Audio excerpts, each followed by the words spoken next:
2000 साल से छुपा जमीन का जाली चांद, जिसे अब साइंसदानों ने दरियाफ्त किया। 1000 साल से जमीन के पीछे पीछे एक सयाचा सूरज के गिर्द चक्कर लगा रहा है और अब जाकर साइंसदानों ने इसे दरियाफ्त किया है। मार्च में इस सियाचे को दरियाफ्त किया गया था, जिसे 2023 FW13 का नाम दिया गया। इस वक्त साइंसदानों का मानना था कि ये चांद की तरह जमीन के गिर्द घूम रहा है, मगर अब मालूम हुआ कि ये सूरज के मदार पर गर्दिश करता है। इसीलिए साइंसदानों ने इस सियाचे को जाली चांद करार दिया है। इस सियाचे को रियासत हवाई की पान स्टार्स ऑब्जर्वेटरी ने मार्च में दरियाफ्त किया था, और चूंकि ये इसी मदार पर सूरज के गिर्द घूम रहा है जो जमीन का भी मदार है, तो उसे का दर्जा दिया गया है। फल्कियाती डेटा के मुताबिक ये खलाई चट्टान जमीन के साथ 100 कबल मसीह से घूम रही है और अगले 1500 साल तक ये सिलसिला जारी रहेगा। अमूमन इस तरह के जाली चांद चंद दहाइयों तक जमीन के रास्ते पर मौजूद रहते हैं, मगर ये सयाचा मुख्तलिफ है।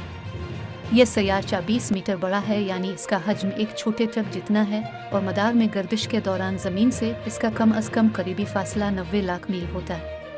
इसके मुकाबले में चांद 2,38,855 मील की दूरी पर वाक़ है, तो इस सियाचे का ज़मीन से टकराने का इम्कान न होने के बराबर। वैसे ये ज़मीन का पहला इजाफी चांद नहीं। 2016 में भी एक खलाई चट्टान को देखा गया था, जो मुमकिना तौर पर हमारे ही चांद का एक टुकड़ा थी।